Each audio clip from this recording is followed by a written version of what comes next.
നമസ്കാരം. ബോളിവുഡ് താരം സെയ്ഫ് അലി ഖാന് നേർക്ക് നടന്ന ആക്രമണത്തിൽ നിരവധി ചോദ്യങ്ങൾ അവശേഷിക്കുകയാണ്. ആരാണ് ആ ആക്രമി? എങ്ങനെയാണ് സെയ്ഫിൻ്റെ വീടിനുള്ളിൽ ഇയാൾ കയറി പറ്റിയത്? എന്തായിരുന്നു ഇയാളുടെ ഉദ്ദേശം? ജോലിക്കാർ വിശദീകരിക്കുന്നതിനും അപ്പുറം ശരിക്കും എന്താണ് ആ വീട്ടിൽ സംഭവിച്ചത്? ഇങ്ങനെ നിരവധി ചോദ്യങ്ങൾ സംഭവത്തിൽ ഉയർന്നു വരികയാണ്. ഇതിനെല്ലാം ഉത്തരം ലഭിക്കണമെങ്കിൽ താരത്തെ ആക്രമിച്ച ആ പ്രതിയെ പിടികൂടേണ്ടതുണ്ട്. എന്നാൽ 2 ദിവസം പിന്നിട്ടിട്ടും പ്രതി കാണാമറയത്ത് തന്നെയാണ്. ഇന്നലെ പ്രതിയുടെ പുതിയ ചിത്രം പോലീസ് പുറത്തുവിട്ടിരുന്നു. കുറ്റകൃത്യത്തിന് ശേഷം പ്രതി പുറത്തെത്തി വസ്ത്രം മാറിയതായും തുടർന്ന് ബാന്ദ്ര റെയിൽവേ സ്റ്റേഷനിൽ എത്തിയതായും പോലീസിന് വിവരം ലഭിച്ചു. ഈ പശ്ചാത്തലത്തിലാണ് പ്രതിയുടെ ചിത്രങ്ങൾ പോലീസ് പുറത്തുവിട്ടത്. നിലവിലെ അന്വേഷണം ഈ ചിത്രങ്ങൾ കേന്ദ്രീകരിച്ചാണ്. നീല ഷർട്ട് ധരിച്ച ചിത്രമാണ് പോലീസ് പുറത്തുവിട്ടിരിക്കുന്നത്. സംഭവത്തിൽ കരീന കപൂറിന്റെയും സെയ്ഫ് അലി ഖാന്റെയും മൊഴി പോലീസ് രേഖപ്പെടുത്തി. ഇന്നലെയാണ് ഇരുവരുടെയും മൊഴി രേഖപ്പെടുത്തിയത്. സെയ്ഫ് അലി ഖാൻ ഇപ്പോൾ ലീലാവതി ആശുപത്രിയിൽ ചികിത്സയിലാണ്. 5 മണിക്കൂർ നീണ്ട ശസ്ത്രക്രിയയിലൂടെയായിരുന്നു അദ്ദേഹത്തിന്റെ ശരീരത്തിൽ നിന്ന് 2.5 ഇഞ്ച് നീളമുള്ള കത്തി ഡോക്ടർമാർ നീക്കം ചെയ്തത്. അതേസമയം കരീന അഭ്യുദയകാംക്ഷികളോടും ആരാധകരോടും അവരുടെ സ്നേഹത്തിനും കരുതലിനും നന്ദി അറിയിച്ചു. ഊഹാപോഹങ്ങളിൽ നിന്നും മാധ്യമങ്ങൾ ഉൾപ്പെടെ വിട്ടുനിൽക്കണമെന്നും അവർ അഭ്യർത്ഥിച്ചു. അതിനിടെ ഇന്നലെ 4 മണിക്കൂറോളം ചോദ്യം ചെയ്ത് വിട്ടയച്ചയാളെ വീണ്ടും പോലീസ് കസ്റ്റഡിയിലെടുത്തു എന്നും സൂചനയുണ്ട്. ഇയാളെ ഇന്ന് വീണ്ടും ചോദ്യം ചെയ്യും. മൊഴികളിൽ ചില സംശയങ്ങൾ ഉണ്ടായതിനെ തുടർന്നാണ് ഇയാളെ ചോദ്യം ചെയ്യുന്നത്. കേസുമായി ബന്ധപ്പെട്ട് ഇതുവരെ പോലീസ് 20-ലധികം ആളുകളെ ചോദ്യം ചെയ്തു.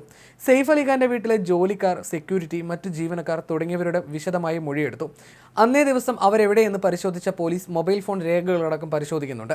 അതിനിടെ സെയ്ഫിന്റെ വീട്ടിൽ അതിക്രമിച്ച് കയറും മുമ്പ് അക്രമി ലക്ഷ്യമിട്ടത് ഷാറൂഖ് ഖാന്റെ വീടാണെന്നുള്ള നിഗമനത്തിലും പോലീസ് എത്തിച്ചേർന്നിരുന്നു. ഇതിനെ സാധൂകരിക്കുന്ന സൂചനകളും പോലീസിന് ലഭിച്ചിരുന്നു.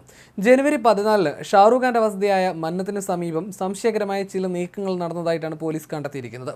അജ്ഞാതനായ ഒരു വ്യക്തി ഒരു ഇരുമ്പ് ഗോവേണി ഉപയോഗിച്ച് വീടും പരിസരവും നിരീക്ഷിക്കാൻ ശ്രമിച്ചിരുന്നുവെന്നും പോലീസ് നിരീക്ഷണത്തിൽ തെളിഞ്ഞു. ഏകദേശം 6 മുതൽ 8 അടി വലിപ്പമുള്ള ഗോവണിയാണ് മന്നത്തിനോട് ചേർന്നുള്ള വസ്തുവിന്റെ പിൻവശത്തായി സ്ഥാപിച്ചിരുന്നത്. മന്നത്തിൽ നിന്നുള്ള CCTV ദൃശ്യങ്ങളിൽ സെയ്ഫിന്റെ ഫ്ളാറ്റിന് സമീപത്ത് കണ്ടതായി സംശയിക്കുന്ന ആളുമായി സാദൃശ്യമുള്ള അക്രമിയുടെ ദൃശ്യം ലഭിച്ചിരുന്നു. ഇതോടെയാണ് 2 കേസിലും ഒരാളുടെ പങ്ക് പോലീസ് സംശയിക്കുന്നത്. സംഭവത്തിൽ ഷാരൂഖ് ഔദ്യോഗികമായി പരാതി നൽകിയിട്ടില്ല. ബാന്ദ്ര വെസ്റ്റിലെ സെയ്ഫിന്റെ ആഡംബര വസതിയിൽ വെച്ച് വ്യാഴാഴ്ച പുലർച്ചെ 2:30 ആക്രമണം ഉണ്ടായത്. അതേസമയം സെയ്ഫ് അലി ഖാനെ ആശുപത്രിയിൽ എത്തിച്ച സന്ദർഭത്തെക്കുറിച്ച് ഓട്ടോ ഡ്രൈവർ വെളിപ്പെടുത്തിയിരുന്നു. സാധാരണ അടിപിടി കേസാണെന്ന് കരുതിയാണ് നിലവിളി കേട്ടപ്പോൾ താൻ പോയതെന്നും ഗുരുതര പരിക്കുകളോടെ രക്തത്തിൽ കുളിച്ചു നിൽക്കുന്നത് സെയ്ഫ് അലി ഖാനാണെന്ന് ആദ്യം മനസ്സിലായില്ലെന്നും ഓട്ടോ ഡ്രൈവർ ഭജൻ സിംഗ് റാണ പറയുന്നു. ആഡംബര കാറുകളടക്കം സ്വന്തമായി ഉണ്ടെങ്കിലും ഡ്രൈവർമാർ ഇല്ലാതെ വന്നതോടെ സെയ്ഫിന്റെ കുടുംബാംഗങ്ങൾ വിഷമിച്ചപ്പോൾ ഭജന്റെ സംയോജിത ഇടപെടലിലൂടെയാണ് സെയ്ഫ് അലി ഖാനെ വേഗത്തിൽ ആശുപത്രിയിൽ എത്തിക്കാനായതും ജീവൻ രക്ഷപ്പെടുത്താൻ സാധിച്ചതും. ഇന്ത്യ ടുഡേക്ക് നൽകിയ അഭിമുഖത്തിലായിരുന്നു ഭജൻ നടക്കുന്ന അനുഭവം വ്യക്തമാക്കിയത്. ഗേറ്റിനടുത്ത് ശബ്ദം കേട്ട് താൻ ഓടിപ്പോവുകയായിരുന്നു. ഒരു സ്ത്രീ ഗേറ്റിനരികെ നിന്ന് ഓട്ടോറിക്ഷ ആവശ്യപ്പെട്ട് നിലവിളിച്ച് കരഞ്ഞു. എന്തോ അടിപിടി കേസാണെന്ന് കരുതി അങ്ങോട്ട് പോയി. സെയ്ഫ് അലി ഖാനെ പ്രതീക്ഷിച്ചിരുന്നില്ലെന്നും ഭജൻ പറയുന്നു. സെയ്ഫ് അലി ഖാൻ രക്തം വാർന്നുകൊണ്ട് ഓട്ടോയിലേക്ക് നടന്നു കയറി. മുറിവേറ്റ സെയ്ഫ് അലി ഖാൻ ഓട്ടോയിലേക്ക് നടന്നു കയറിയിരുന്നു. ഒരു ചെറിയ കുട്ടിയും മറ്റൊരാളും അദ്ദേഹത്തിനൊപ്പം ഉണ്ടായിരുന്നു. എത്ര സമയം കൊണ്ട് ആശുപത്രിയിലേക്ക് എത്തുമെന്നായിരുന്നു ആദ്യം ചോദിച്ചത്. 10 മിനിറ്റിനുള്ളിൽ തന്നെ അദ്ദേഹത്തെ ആശുപത്രിയിൽ എത്തിക്കാൻ സാധിച്ചു. കഴുത്തിൽ നിന്നും പുറകുവശത്ത് നിന്നും രക്തം വാർന്നുകൊണ്ടിരിക്കുകയായിരുന്നു. അദ്ദേഹത്തിന്റെ വസ്ത്രം രക്തം കൊണ്ട് കുതിർന്നിരുന്നു. ഞാൻ ഓട്ടോ പൈസ വാങ്ങിയില്ല. അദ്ദേഹത്തെ ആ സമയത്ത് സഹായിക്കാൻ പറ്റിയതിൽ സന്തോഷമുണ്ടെന്നും ഓട്ടോ ഡ്രൈവറായ ഭജൻ പറയുന്നു.